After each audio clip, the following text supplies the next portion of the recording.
Bismillahirrohmanirrohim. Assalamualaikum warahmatullahi wabarakatuh. Halo, apa kabar adik-adik, siswa-siswi kelas 8 dimanapun kalian berada? Alhamdulillah senang sekali rasanya saya Elita Liani bisa berjumpa lagi dengan kalian semua dalam pembelajaran IPS kelas 8. Dan pada kesempatan ini kita akan melanjutkan materi yang setelah kita bahas kemarin, yaitu mengenai mobilitas sosial. Dan pada kali ini yang kita bahas dari mobilitas sosial adalah mengenai faktor pendorong dan penghambat mobilitas sosial.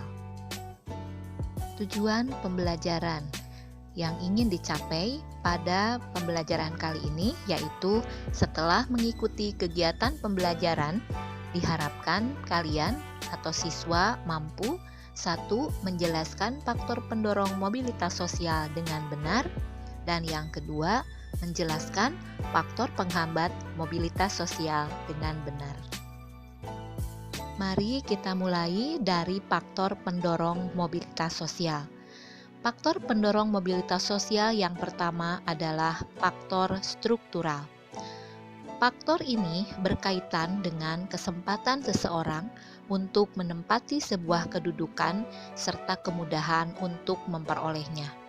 Di Indonesia yang sistem masyarakatnya terbuka atau demokrasi, kesempatan seseorang untuk menempati berbagai jabatan tinggi seperti presiden sekalipun sangatlah besar.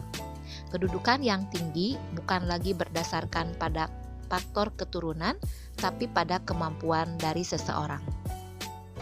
Faktor yang kedua dari faktor pendorong mobilitas sosial adalah faktor individu. Faktor ini berkaitan dengan kualitas individu yang dilihat dari segi sikap, pengetahuan, dan keterampilan, serta adanya kemauan dan kerja keras. Sebagai contoh di sini, mari kita lihat menjadi sebuah inspirasi bagi kita semua, yaitu seorang bapak yang bernama Pak Sidik yang menderita difabel, tapi dia sukses menjadi pengusaha keripik singkong dengan kerja kerasnya. Jadi bisa disimpulkan bahwa hambatan fisik bukanlah menjadi penghalang bagi seseorang untuk mencapai sebuah kesuksesan. Berikutnya, yang ketiga, faktor sosial. Ketidakpuasan menjadi awal setiap perjuangan. Sejak manusia lahir, ia telah berada di status sosial tertentu, mengikuti status sosial orang tuanya.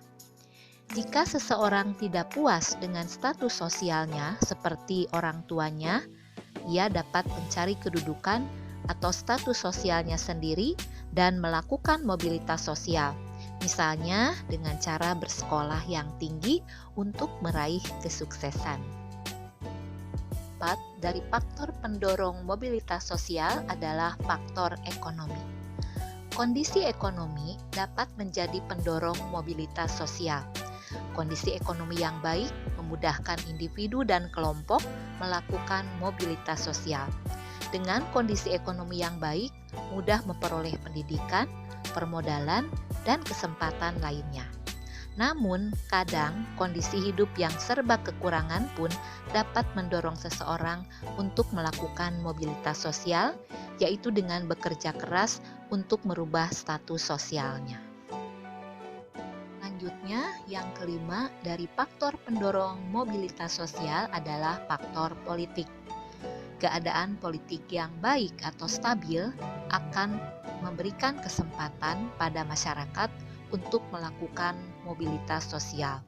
Misalnya dalam keadaan negara demokrasi, individu diberi kebebasan dalam kehidupan dan menentukan nasibnya sendiri. Adik-adik, faktor yang keenam dari faktor pendorong mobilitas sosial adalah kemudahan dalam memperoleh akses pendidikan. Jika pendidikan yang berkualitas mudah didapat, tentu hal ini akan memudahkan bagi seseorang untuk melakukan mobilitas sosial dengan bekal ilmu yang diperolehnya. Dan sebaliknya, kesulitan mendapatkan pendidikan akan berakibat seseorang sulit untuk melakukan mobilitas atau merubah status sosialnya. Berikutnya, dari faktor pendorong mobilitas sosial.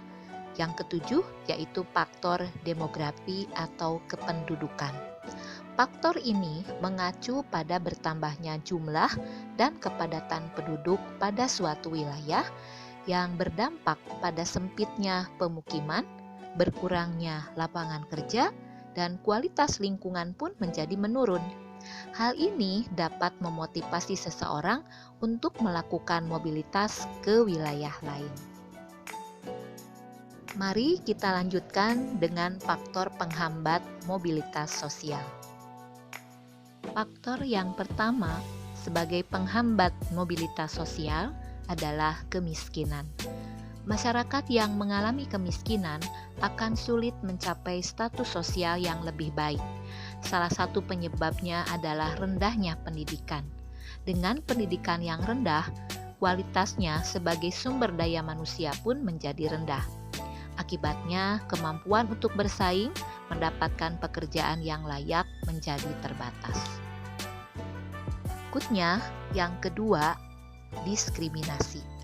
Diskriminasi yaitu membedakan perlakuan terhadap sesama manusia karena alasan perbedaan.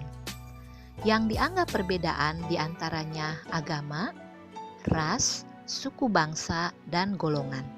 Perlakuan seperti ini sangat tidak baik dan dapat menghambat mobilitas sosial dan kadang juga dapat mengakibatkan konflik di masyarakat. Berikutnya, dari faktor penghambat mobilitas sosial adalah stereotip gender. Stereotip gender adalah perlakuan yang membedakan karakteristik antara pria dan wanita, seperti berpandangan bahwa derajat pria lebih tinggi daripada wanita. Hal ini dapat menghambat mobilitas sosial. Misalnya, bahwa wanita tidak perlu berpendidikan tinggi. Hal ini dapat menghalangi prestasi dan kesempatan seorang wanita untuk melakukan mobilitas agar status sosialnya meningkat. Adik-adikku, kelas 8 dimanapun kalian berada, pertemuan pembelajaran kali ini mengenai materi faktor pendorong dan penghambat mobilitas sosial kita cukupkan dulu sampai sini. Dan seperti biasa ada tugas individu yang harus kalian kerjakan. Di sini ada 3 pertanyaan yang harus kalian jawab. Yang pertama, sebutkan faktor pendorong mobilitas sosial. Yang kedua, mengapa faktor ekonomi dapat menjadi faktor pendorong dan penghambat mobilitas sosial? Dan yang ketiga, berikan contoh dari faktor diskriminasi dan stereotip gender yang dapat menghambat mobilitas sosial. Saya ucapkan terima kasih atas perhatian adik-adik semua. Semoga kita dapat bertemu kembali dalam pembelajaran IPS kelas 8 berikutnya dengan materi yang berbeda. Wassalamualaikum warahmatullahi wabarakatuh.